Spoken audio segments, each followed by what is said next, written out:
Ano yung nakasulat? Donated by. Grabe no, iba talaga yung mga tulay noong araw. Biruin nyo, ganito lang yung pagkakagawa nila pero napakatibay. Unlike ngayon. Ayan, so eto talaga yung isa sa mga dahilan kung bakit ako bumalik dito sa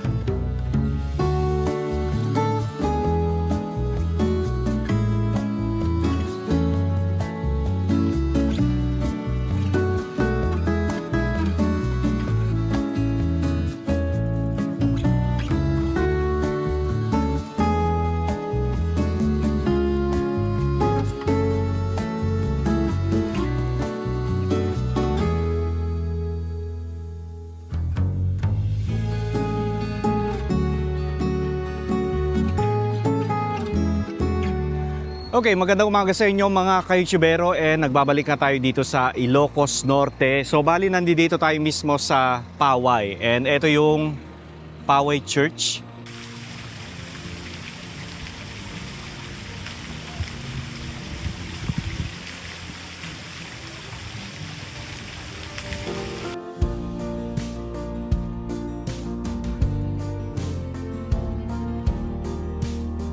So kasama rin natin si Miss Black. Mag-hi ka daw. So first time ni Miss Black na mabisita ang Paway Church, no? Miss Black? Yeah. Ako ang feature mo dito. Ikaw ang feature ko. Ayan, so galing na tayo dito sa Paway. Nung last time galing tayo dito sa Ilocos Norte. Pero gabi kasi yung pumunta tayo dito. Madilim, tapos sarado yung simbahan, ano? Ayan, so eto talaga yung isa sa mga dahilan kung bakit ako bumalik dito sa Ilocos Norte para mabisita ang simbahan. Siyempre, para may pakita ko sa inyo ang itsura ng simbahan. Ano? Ayan. Ganda. Ang daming tao. Friday kasi. At ang daming bonggang bilya. Oo nga eh. Bonggang-bonggang. Nakakatuwa dito sa Paway. Maraming mga option, bilihan ng mga pagkain, restaurant. Mga restaurant lahat yan. Oh. Tapos doon kami kumain kanina. Tapos ito, another restaurant. No?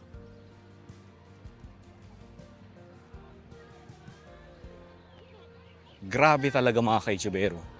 Napakagandang simbahan.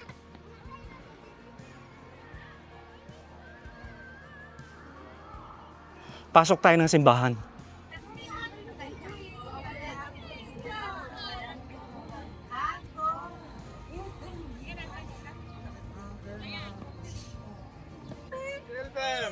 Doon ka, oh. Doon.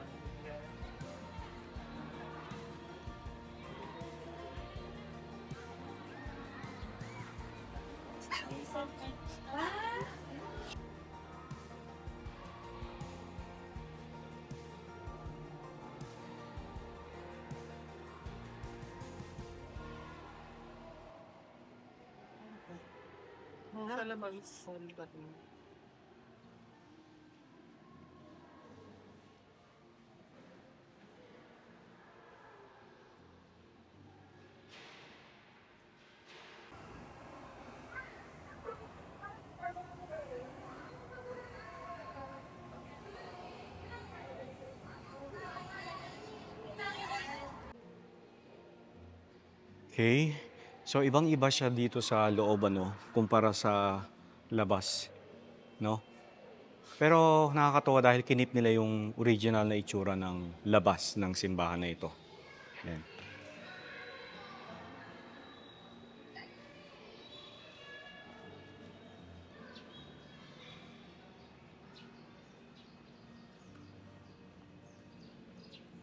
Buena Comida Restaurant. May restaurant pala rito. Milk tea.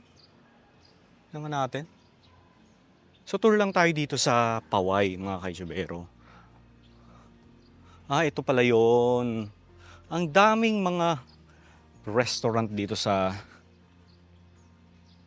Paway, Dito mismo sa tabi ng simbahan. Buena Comida de Paway. Pero parang sarado.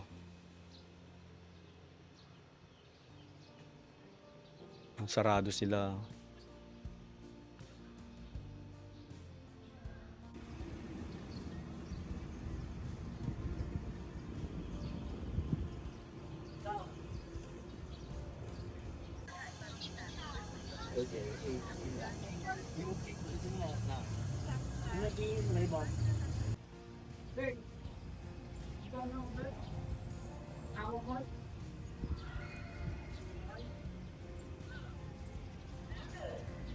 Yung bell tower, hindi muna sila nag-aalaw na magpakit sa taas.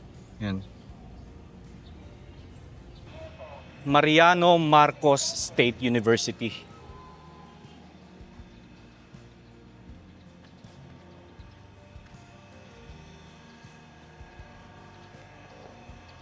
Anong oras na ba? Mag-aalas 11 na ng tanghali, mga kaisubero. And tirik na tirik ang araw dito. Iba yung iba yung init ng araw, tagos na tagos sa balat.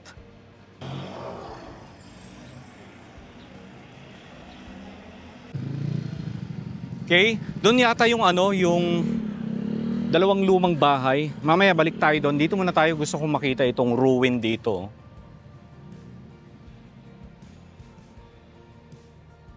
Ayun, kita nyo ba yan?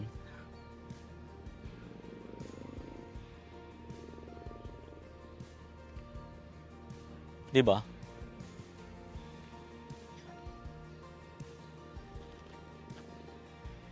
Sayang, no? Pwede nilang gawing hotel or museum or commercial, any commercial. Ma-preserve lang yung structure, sana. Lapit nga tayo.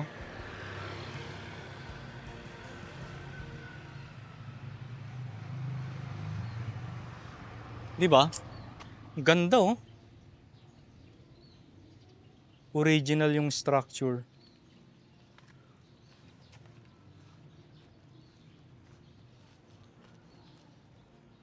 Ayan, oh.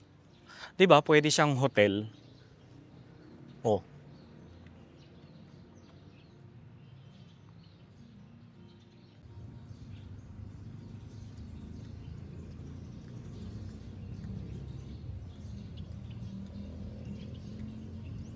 Okay, so halos katabi lang ito ng simbahan, Ayan yung simbahan. Ano yung nakasulat? Donated by Mrs. Martha C. Ano yung nakasulat? Pla and family. Ano kaya ibig sabihin ng pla? Siguro may karugtong to. O pla talaga siya.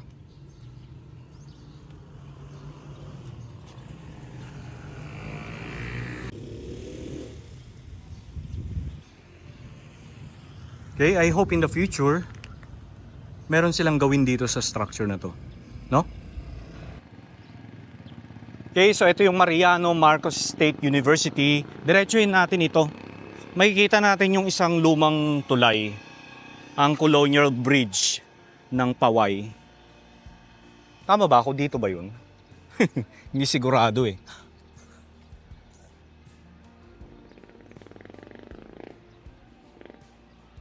Arte Elvina. So yan yung simbahan ng Paway. Tapos dito may museum, Ayala Museum. Luna Amorsono Sobel. Mga paintings daw nila. Ayan o. Ay kuya, thank you po. So magre-register lang para makapunta rito sa loob. Oh, air condition. Oh. Museum pala ito. Ano to? The Evolution of Filipino Costumes Series. The Ayala Museum. Doll Collection. Ito yun.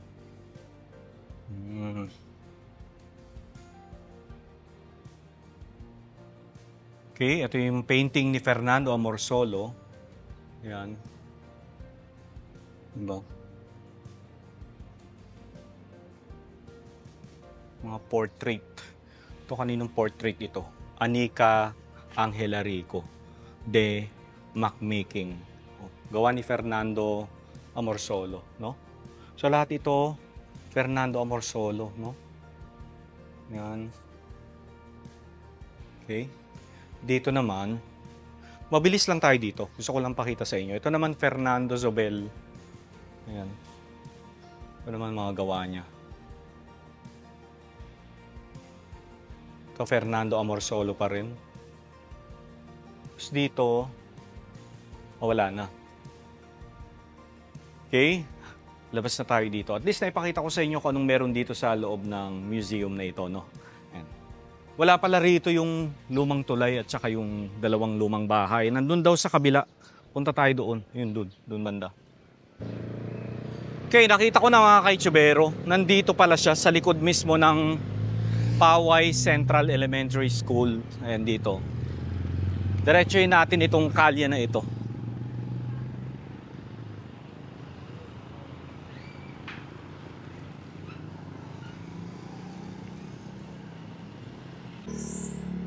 Ito na yun, ito na yung tulay.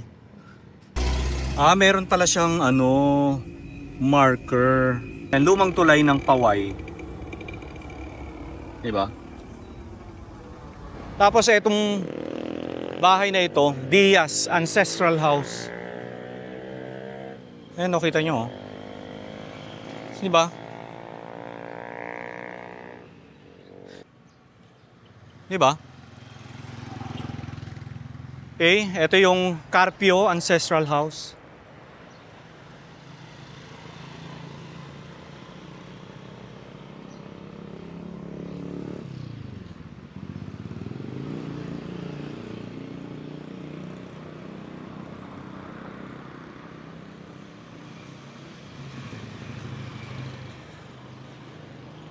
Okay, dalawa ito Ayan yung isa Ito naman, Victorio Di Ocampo. Carpio. So ito Diaz.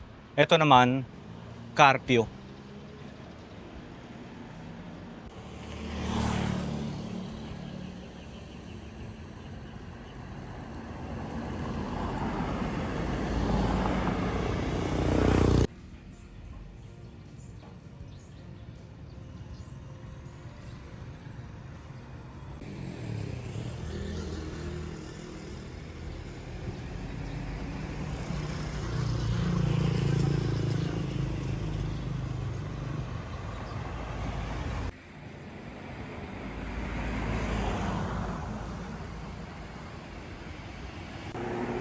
Okay, so ito yung pinakasilong.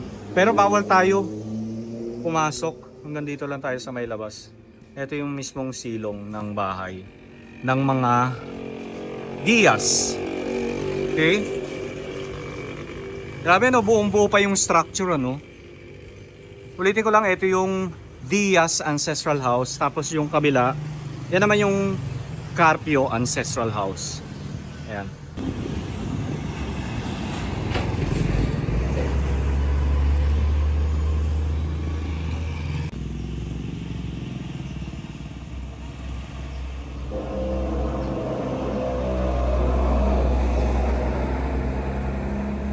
Grabe iba talaga yung mga tulay noong araw. Biruin nyo, ganito lang yung pagkakagawa nila pero napakatibay. Unlike ngayon, mga ginagawang tulay ngayon kailangan advanced na pero yung iba hindi pa ganun katibay Ayan.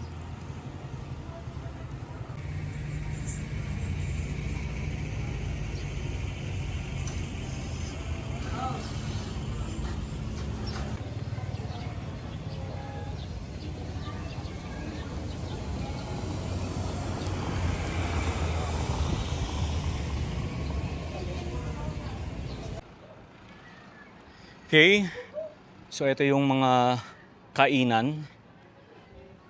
Lakad tayo dito. Kaya, pura po kadaghan. Cheese, avocado, dragon fruit na.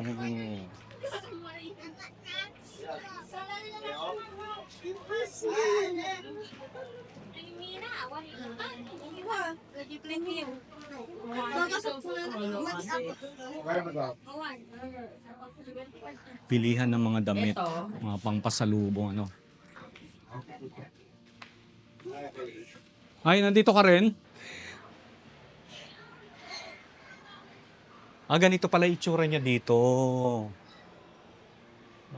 Kain mo dun ako. Oo nga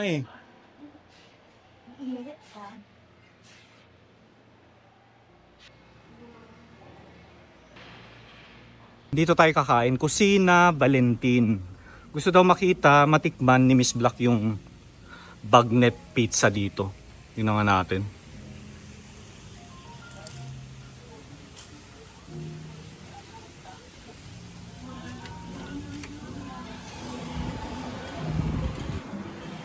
Dumating na yung order mo. So ito yung Pagnet pizza. pagnet pizza.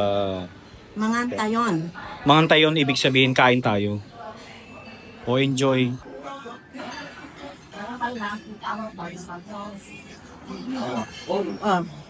Okay mga kaitsubero, paalis na tayo dito sa Paway Church. Ngayon naman muli nating balikan ang Malacanang of the North.